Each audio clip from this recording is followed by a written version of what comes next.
Hey comic book fans, welcome back to another edition of Huge Comic Book News with your host, David Lee. So, I was going through the interwebs today, and a lot of you guys have been asking me about the death of Damian Wayne, and will DC Comics really do that? Well, it was confirmed that yes, with Batman Incorporated issue number 8, which will come out Wednesday, that Grant Morrison is killing off Damian Wayne. Now, what do I think about this? Personally, Grant Morrison is the person who created Damian Wayne. And it feels like to me that he created Damian Wayne, and now that he's leaving DC Comics to go and do some image type of stuff, his own creator-owned content. It feels like since he's leaving DC Comics, he's like, I cannot have anybody else do any other stories with Damian Wayne, so what am I going to do? I am going to kill him off. This has me a little bit upset.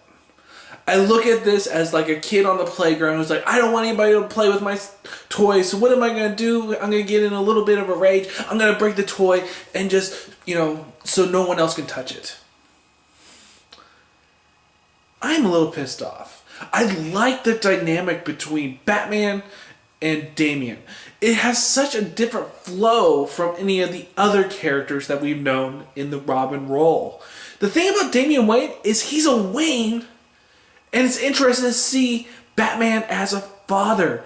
I mean, yes, you could say he's been a father with like Dick Grayson, Tim Drake, and all the other Robins that have been before him.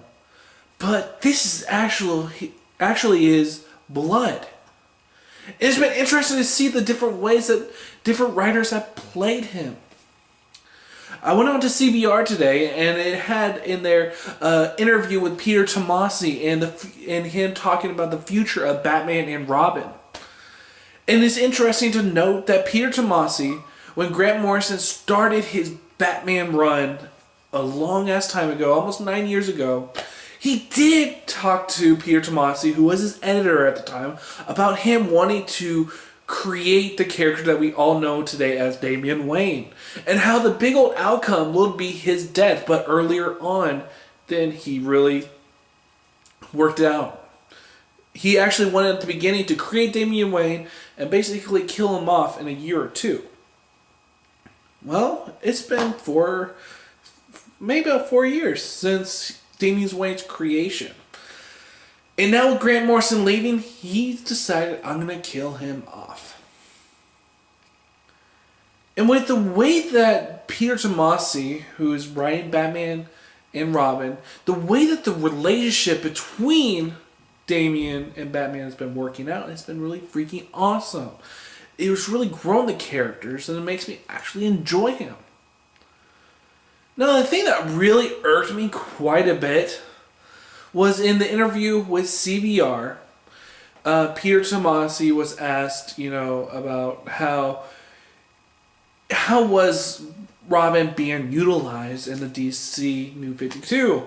And Peter Tomasi has this to say about that question. Not to put down any other Damian stories that have occurred since the launch of the New 52, but I have to say that aside from Batman Inc., there were no meaningful stories being told with Damian except in Batman and Robin and Batman Inc.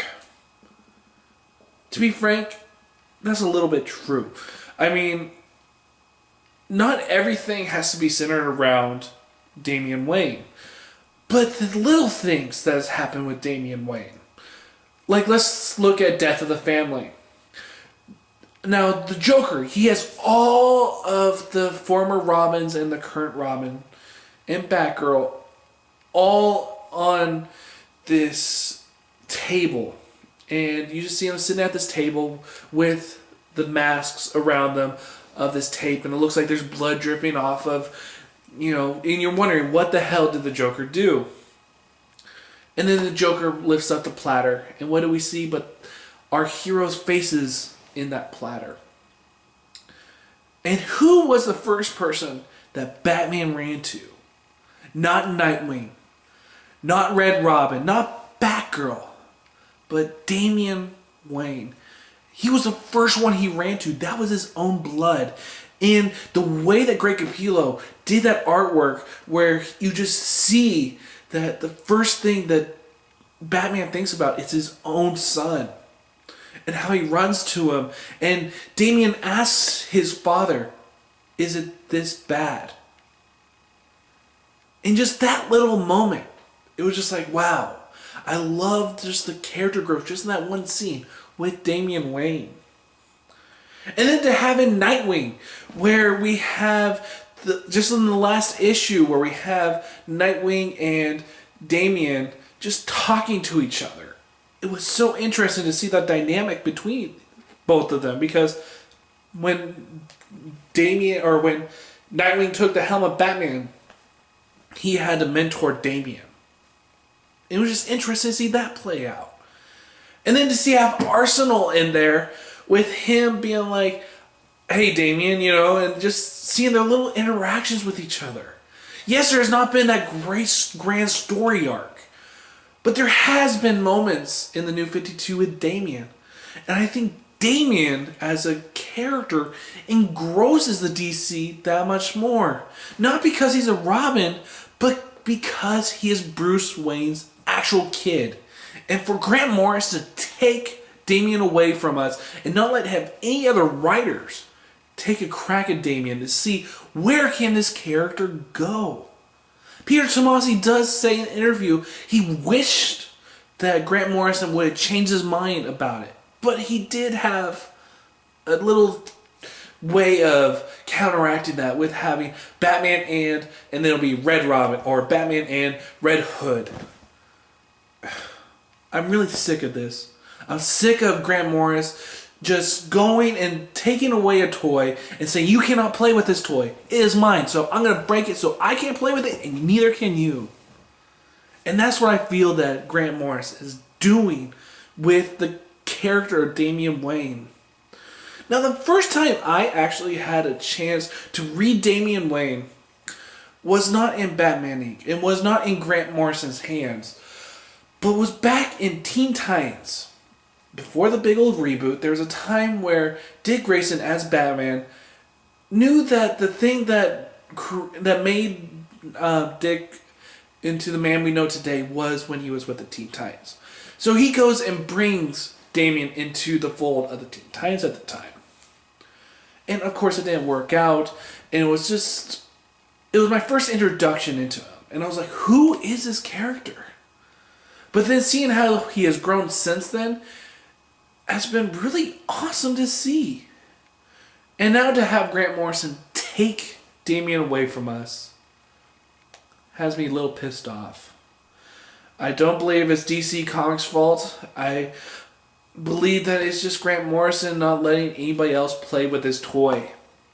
Now just think of this. What if any other character that we know and love today, like let's say Stan Lee, let's just say, goes and left Marvel back in the 70s. But he said, okay, you guys cannot play with any of my toys, so I'm going to destroy them.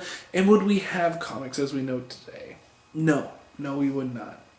And so to have Grant Morris, who created this awesome character, go and kill him off before we got to know Damian, is just sad to see.